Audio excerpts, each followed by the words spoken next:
Welcome, Sondra Samuels, to our latest How conversation. It's a genuine pleasure. We met recently, but I think we're fast friends.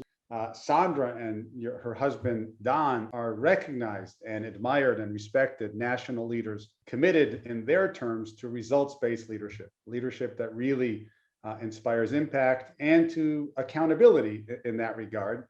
Currently, Sondra is the CEO and founder of the Northside Achievement Zone in Minneapolis. The Northside Achievement Zone is dedicated to closing the achievement gap and ending generational poverty in North Minneapolis. You have helped countless families progress and move in directions that are closer to their dreams and prosperity and security. So welcome. And I should add that in getting to know you, your journey clearly has been remarkable, from growing up in New Jersey, but your mission orientation with Peace Corps, tour of duty in Botswana, and then entering the workforce at Ford, and then moving to Minneapolis 20 years ago, and then forging the path that I just described, a remarkable path and one that inspires. And therefore, it's just great to have you as part of this conversation. So welcome.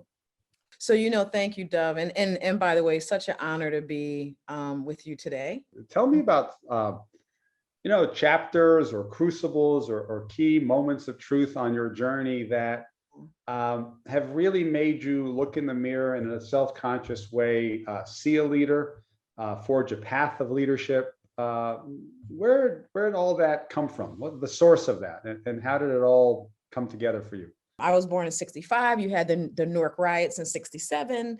And then you had fair housing legislation passed in 68. My family was then able to move to the suburbs. We were, and I was about 8, dealt with a lot of, and the discrimination, Dov, was really in low expectations and being invisible. So I didn't have anybody call me out the N-word, or, it was just, I felt invisible once we moved to Scotch Plains. Graduated high school, but before I graduated, and here's the full circle, that was I was 13, I'm 55 now.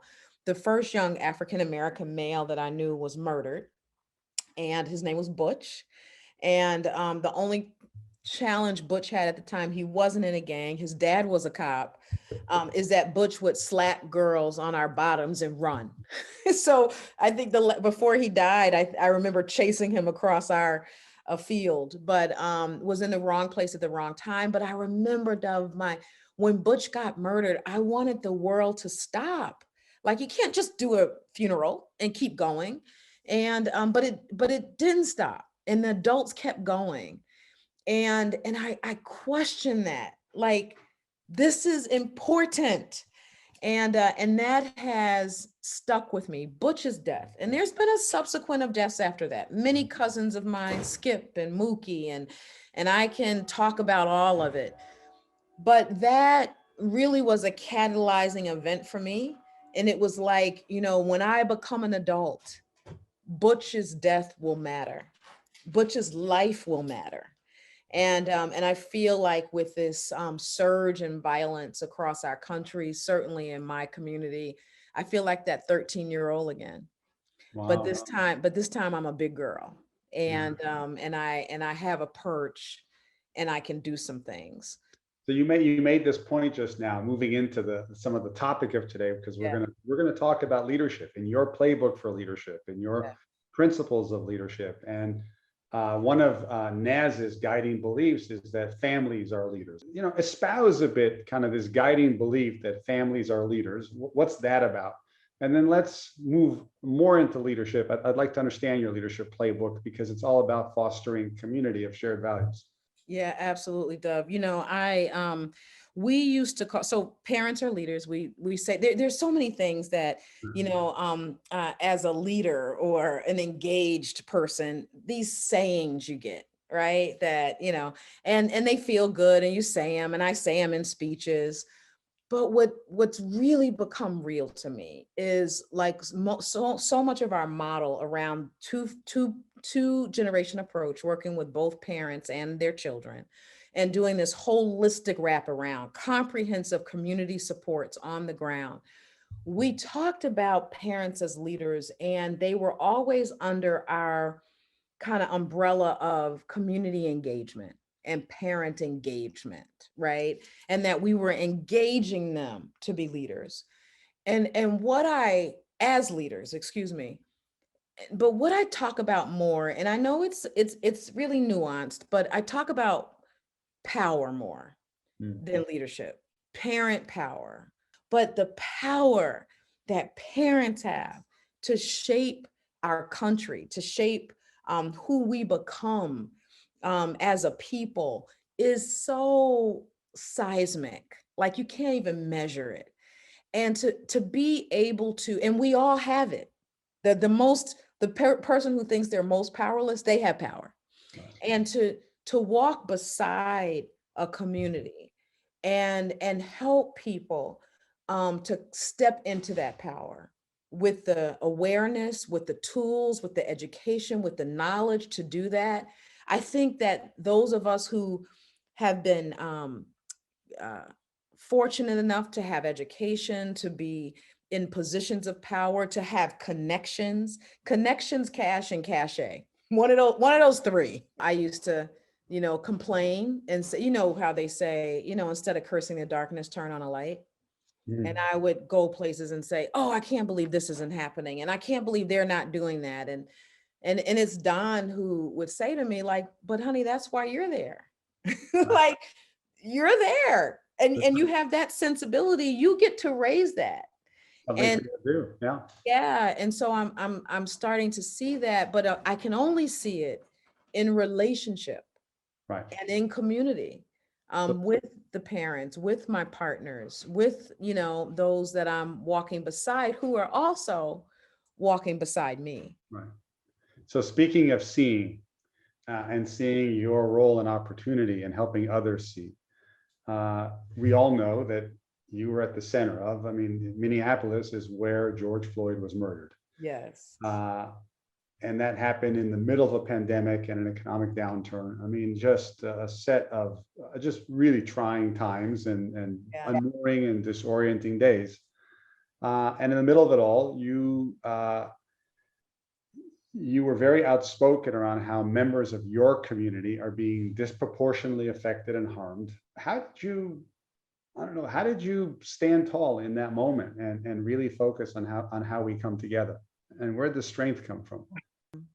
In my personal life, the way I've grown the most is through my challenges. Right.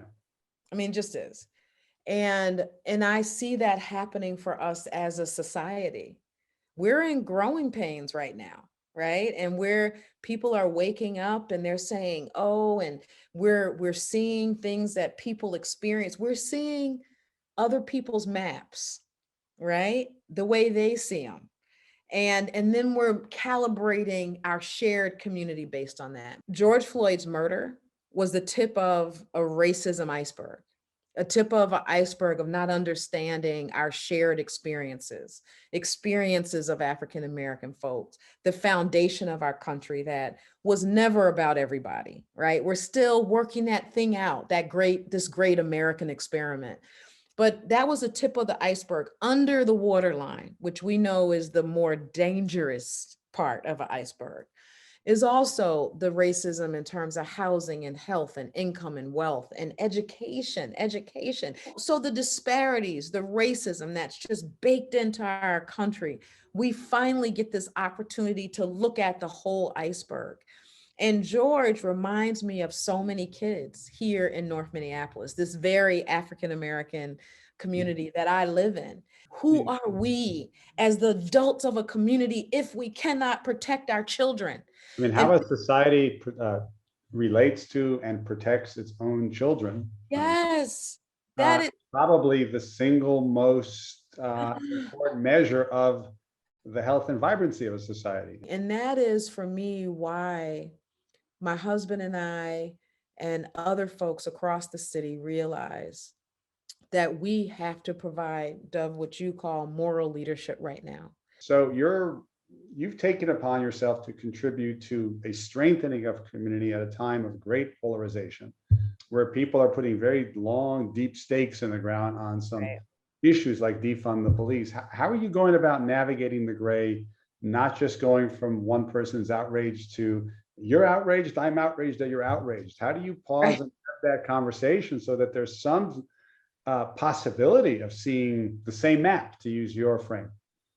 Yeah, Dov, that's such a great question. And it's something that I quite frankly pray about every day and talk through, with my husband and others is one, that nothing in life is either or.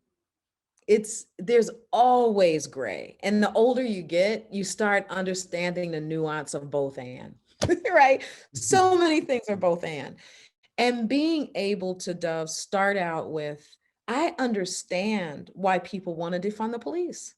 I understand that people are saying, okay, we're past 400 years into this experiment. The policing, the genesis of it was people who were employed to catch runaway slaves. That can't end good.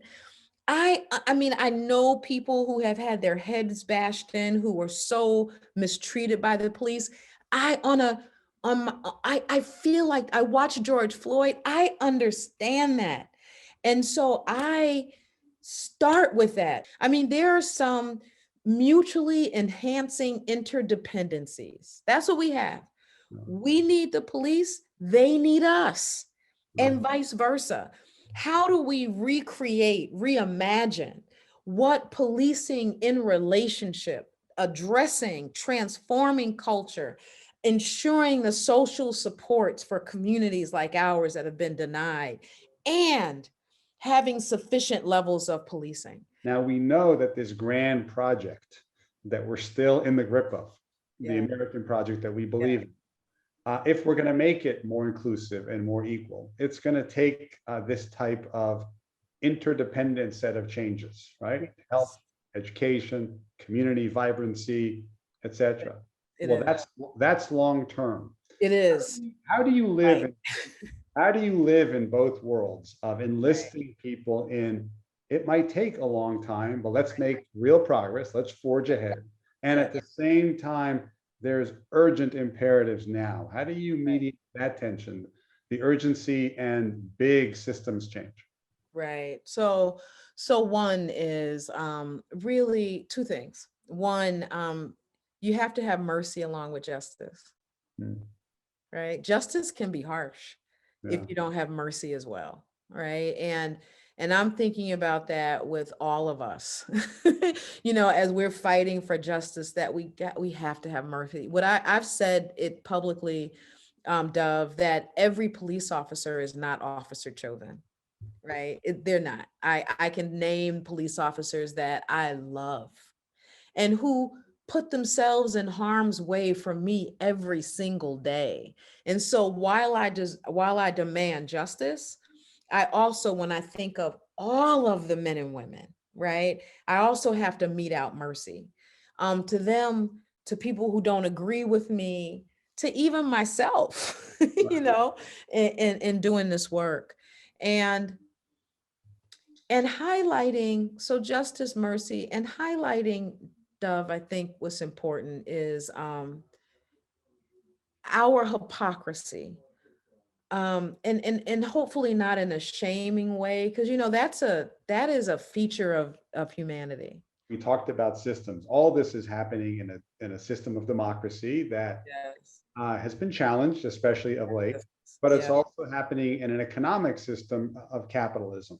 right. So, and I know that you've spoken that the inequality is economic, Right. and it Yeah. relates to class. Yeah. And in the same spirit of strengthening community, you have reached out to business. And Yes. what Yes. role do you believe business should play? And what examples can you highlight of how you've partnered with business across the very issues that you've talked about so far?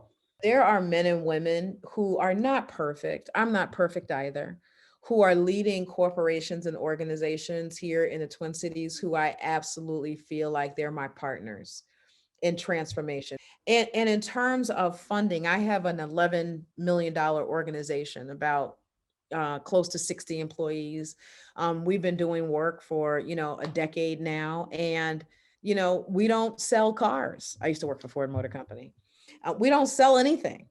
And so it is the investment of the business community, of foundations, of individuals that allow us to do the work that we do. Does the business community have more to do? Absolutely. Do they fight when great things could happen, but for you got to raise taxes? Yeah, they do sometimes, right? So I'm not trying to make them out to be saints, but Dov, they have stepped up, and they've stepped up as partners in a big way. And so we need each other. We need business, we need individuals, we need parents, we need educators, we need legislators, right? I mean, police. You said it earlier. What's been revealed so poignantly is that we're in a state of interdependence. We rise or fall together. Absolutely. And we're either going to fall together or we're going to rise together. Yes. And the more we appreciate and leaders help others appreciate our profound interdependence, the more our energy will go towards how we rise together. And and one way to rise together is to, in the wake of the George Floyd murder, you know, the hallmark of moral leadership is the pause. The pause to reflect on the situation or the world, to reconnect with our deepest shared values, our conscience, our voice, to rethink some of our assumptions about how we're doing things and getting along, and then to reimagine better paths towards better futures.